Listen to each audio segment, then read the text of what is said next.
Good evening everyone. तो आज हम लेके आए हैं फिजिक्स का 12th क्लास का पहला चैप्टर, जिसका नाम है स्थिर वैद्युत। इस चैप्टर में क्या होगा? स्थिर वैद्युत का मतलब है जो हमारा हमारा आवेश होगा Q, वो क्या रहेगा? रेस्ट में रहेगा, मतलब गतिशील नहीं रहेगा। अगर गतिशील हो गया तो इसको हम लोग करंट इलेक्ट्रिसिटी में आगे की चैप्टर में पढ़ेंगे। तो इसमें इतना ध्यान रखिए, इसमें जो रेस्ट में रहेगा आवेश, उसके बारे में हम लोग डिस्कशन कर लेंगे। तो स्थिर विद्युत को 12th क्लास में दो पार्ट में बांट लिया गया है। पहला पार्ट का नाम है इसका 1.1, जिसका नाम है विद्युत आवेश के बारे में पढ़ना है, तथा उसके क्षेत्र के बारे में पढ़ना है। ये हो गया हमारा पहला चैप्टर का पहला पार्ट। इसके बाद दूसरे पार्ट में इसके पढ़ना है विद्युत विभव तथा धारिता के बारे में पढ़ना है। इसके बारे में हम लोग चर्चा करेंगे। इस प्रकार से स्थिर वैद्युत को दो पार्ट में डिवाइड किया गया। तो चलिए आज स्टार्ट करते हैं पहला पार्ट, जिसका नाम है विद्युत आवेश तथा क्षेत्र। तो देखिए, विद्युत आवेश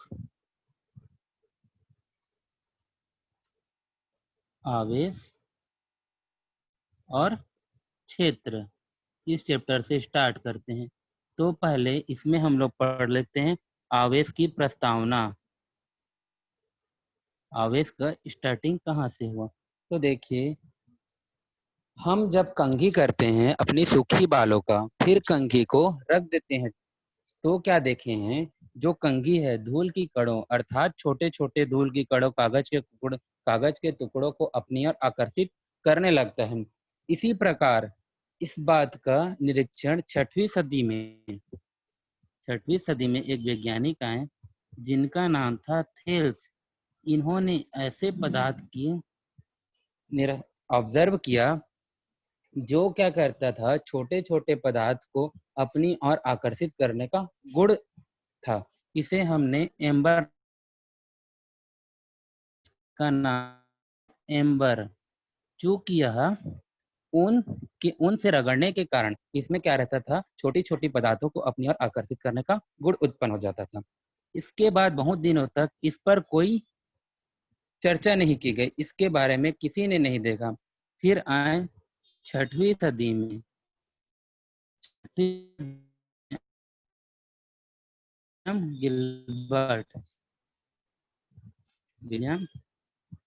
गिलबर्ट, जिन्होंने कई ऐसे पदार्थों की खोज की जो बहुत न्यूनतम मात्रा में छोटी वस्तुओं को अर्थात सूक्ष्म कणों को अपनी ओर आकर्षित करने का गुण प्राप्त था। इसके बाद इस खोज को आगे बढ़ाए एक और वैज्ञानिक आए, जिनका नाम था, अगले पेज में चलते हैं, जिनका नाम था थॉमस ब्राउन। जिनका नाम था थॉमस ब्राउन। इन्होंने बताया चूंकि यह आकर्षण का गुण दो पदार्थों को रगड़ने के कारण उत्पन्न होता है, इसलिए इन्होंने इसे घर्षण ऊर्जा का नाम दिया। इन्होंने इसे विद्युत या इलेक्ट्रिसिटी नाम से संबोधित किया। जिस वस्तु में आकर्षित करने का गुण उत्पन्न होता है, जिसमें आकर्षित करने का गुण उत्पन्न होता है, इन्होंने उसको इलेक्ट्रिसिटी नाम से संबोधित किया। एम्बर का ग्रीक नाम होता है इलेक्ट्रॉन। अब इन्होंने विद्युत के बारे में एक परिभाषा दी। वह परिभाषा कुछ इस प्रकार थी कि उस ऊर्जा को वह ऊर्जा जिसके कारण पदार्थ क्या होता है, पदार्थ में आकर्षण करने का गुण उत्पन्न हो जाता है। आकर्षण का गुण उत्पन्न हो जाता है। आकर्षण का गुण उत्पन्न हो जाता है। उन्होंने इसे विद्युत नाम दिया और इन्होंने इसे चूंकि यह ऊर्जा घर्षण के कारण दो वस्तु पदार्थों रगड़ने का, इसलिए इन्होंने इसे घर्षण ऊर्जा भी कहा। इस प्रकार इन्होंने विद्युत का एक परिभाषा दिया। ये हो गया हमारे थॉमसन ब्राउन द्वारा दिए गए विद्युत का परिभाषा। अगले हेडिंग में आते हैं, जिसका नाम है वैद्युत आवेश। वैद्युत आवेश। वैद्युत आवेश को हम कैपिटल की या अधिकतर स्मॉल क्यू से दर्शाएंगे। तो वैद्युत आवेश यह एक ऐसी भौतिक राशि है, यह एक ऐसी भौतिक राशि है जिसे अर्जित कर लेने पर, जिसे अर्जित कर लेने पर पदार्थ हमारा क्या हो जाता है, जो पदार्थ अर्जित कर लेता वो क्या होता है, विद्युन्मय हो जाता है, हो जाता है तथा विद्युतीय गुणों का प्रदर्शन, विद्युतीय गुणों को प्रदर्शन करने लगता है। यह हमारा हो गया विद्युत आवेश। देखिए मान ले कोई पदार्थ है इस प्रकार के, इस प्रकार को कोई पदार्थ है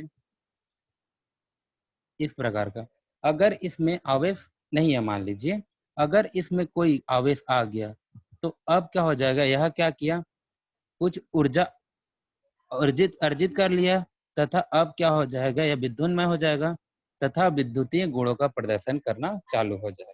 इस प्रकार विद्युत आवेश है। और यह याद रखिए, आवेश जो है क्यू हमारा कैसा राशि, अदिश राशि है, जिसकी इकाई होती है कूलाम, जिसको सी से दर्शाएंगे। यह बहुत बड़ी इकाई, इसलिए से माइक्रो कूलाम से भी दर्शाया जाएगा। अब देखिए आगे के चैप्टर हम लोग पढ़ेंगे I equal to q upon t, जहां I क्या है विद्युत धारा, Q क्या है आवेश, T है समय, तो Q equal to I T लिख सकते हैं। अब यहाँ से हम लोग बीमी सूत्र की रचना करेंगे। तो I का इकाई होता है एम्पियर, T होता है समय जिसका इकाई होता है सेकेंड, जिसको हम लोग, तो इस प्रकार इसका बीमी सूत्र हो जाएगा M0 L0 TA। इस प्रकार हम लोग इसके बीमी सूत्र का रचना कर सकते हैं। आगे अब हम लोग आते हैं जिसमें हम लोग कुछ एक्सपेरिमेंट के बारे में चर्चा करेंगे। देखिए 2-3 एक्सपेरिमेंट है, उसके बारे में चर्चा कर लेते हैं। मैं डायग्राम बनाने जा रहा हूँ।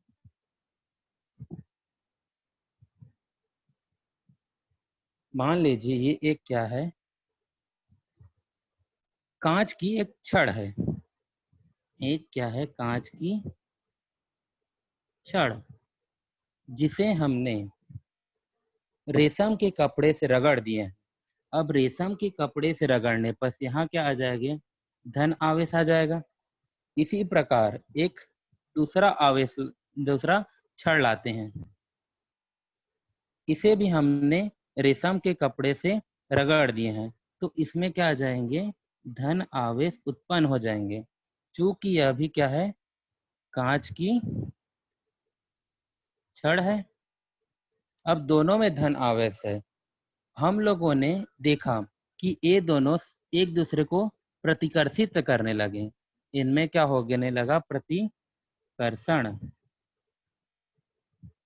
इसी प्रकार एक किससे रगड़े हैं, रेशम के कपड़े से, याद रखिएगा रेशम के कपड़े से इसको रब किया गया है, रगड़ा गया है। इसी प्रकार एक दूसरा एक्सपेरिमेंट करते हैं, आगे इसके बारे में और डिस्कशन करेंगे। इसी प्रकार अब हम ले लेते हैं एक एबोनाइट का छड़, एक इसका छड़ है एबोनाइट का छड़।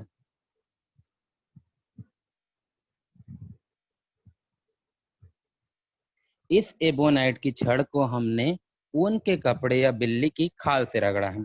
तो हमने देखा कि यहाँ पर हमारा क्या होते जा रहा है, माइनस आवेश उत्पन्न होते जा रहा है। इसी प्रकार इसके पास भी एक दूसरा हम लोगों ने एक छड़ लाया, जो भी क्या था, एबोनाइट की छड़ था।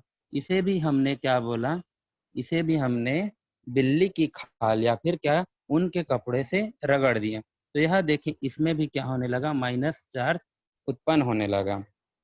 अब देखें, ये भी एक दूसरे को क्या करने लगे, एक दूसरे से दूर जाने लगे। इसमें भी क्या होने लगा, प्रतिकर्षण होने लगा। दूर जा रहे हैं तो क्या होने लगेगा, इसमें प्रतिकर्षण। और इसको हम लोग किससे, ऊन की, ऊनी कपड़े से रगड़े हैं, ऊनी कपड़े से या बिल्ली की खाल से। मैं केवल यहाँ ऊनी कपड़ा लिख दे रहा हूँ, ठीक है ना। अब एक तीसरा एक्सपेरिमेंट देखते हैं। तीसरा एक्सपेरिमेंट में हम लोग क्या किए, एक हमने कांच की छड़ लिया, दूसरा हमने एबोनाइट की छड़ लिया। पहला वाला क्या था हमारा, कांच की छड़, कांच लिख दे रहा हूं मैं। दूसरा क्या था, एबोनाइट की छड़। कांच की छड़ को हमने किससे रगड़े थे, रेशम की कपड़े, तो यहाँ क्या गया, प्लस चार्ज। और एबोनाइट की छड़ को हम लोग किससे रगड़े थे, ऊनी कपड़े से, तो यहाँ क्या आने लगा, माइनस चार्ज। अब यहाँ देखने लगे, यहाँ हम लोग देखें, ये एक दूसरे की ओर आकर्षित होने लगे। इससे यह पता चला कि कुछ निष्कर्ष निकालें। अब तीनों एक्सपेरिमेंट का क्रमागत हम लोग, एक्सपेरिमेंट क्या क्या कंक्लूजन निकला वो देखते हैं। देखिए, जैसे कि था ये दोनों, देखिए ये हमारा कौन सा था, दोनों में कौन सा आवेश था, सजातीय आवेश था। और एक दूसरे क्या करने लगे, प्रतिकर्षित। अर्थात यह निष्कर्ष निकाल सकते हैं कि सजातीय आवेश में क्या होने लगा, प्रतिकर्षण। सजातीय आवेश में क्या होने लगा, प्रतिकर्षण। चूंकि इसको, कांच की छड़ को हम लोग किस में रखें, रेशम के कपड़े से, तो कांच की छड़ में कौन सा आया, धनावेश। उसी प्रकार इसमें देखिए, ये भी कौन सा था, सजातीय आवेश है दोनों। सजातीय आवेश में क्या हुआ, प्रतिकर्षण। लेकिन अब एबोनाइट की छड़ को ऊन के कपड़े से रगड़े हैं, तो इसमें क्या है, माइनस आवेश आया, ठीक है। अब अगला एक्सपेरिमेंट में हम लोग देखें कि क्या किए, कांच की छड़ को रेशम के कपड़े से रगड़े हैं और एबोनाइट की छड़ को हम लोग ऊनी कपड़े से रगड़े। तो ये क्या किए, एक दूसरे से आकर्षित। इसमें क्या आ गया, आकर्षण, आकर्षण करने लगे। तो यह निष्कर्ष निकालें कि सजातीय, ये देखिए इसमें विजातीय आवेश में क्या हुआ, आकर्षण। और इसके पहले हम लोग देखे थे सजातीय आवेश में क्या होता है, प्रतिकर्षण। और इसमें भी देखिए, इसमें भी क्या हुआ, सजातीय आवेश में क्या हुआ, प्रतिकर्षण। और इसमें देखिए, विजातीय आवेश में क्या हुआ हमारा, आकर्षण। इस प्रकार यह निष्कर्ष निकाला गया कि सजातीय आवेश, आवेश क्या करते हैं, प्रतिकर्षण करते हैं, तथा विजातीय आवेश क्या करने लगते हैं, आकर्षण करने लगते हैं। इस प्रकार यह निष्कर्ष निकाला गया। यह बहुत इंपॉर्टेंट चीज है, इसको आप ध्यान रखिएगा। अब अगला है, इसी में हमारे आए एक नए साइंटिस्ट, जिनका नाम था बेंजामिन फ्रैंकलिन। बेंजामिन फ्रैंकलिन ने जी ने यह बताया कि हमारा जो कांच का आवेश, एक कांच की छड़ जिसमें कौन सा आवेश था, धन आवेश, तथा कांच की छड़ में धन आवेश था, तथा ये क्या था, एबोनाइट की छड़ में ऋण आवेश। तो उन्होंने यह बताया कि कांच की छड़ को जिसमें धन आवेश आया था, इन्होंने नाम दिया कंचाब, जिन्होंने इन्हें नाम दिया कंचाब। तथा एबोनाइट की छड़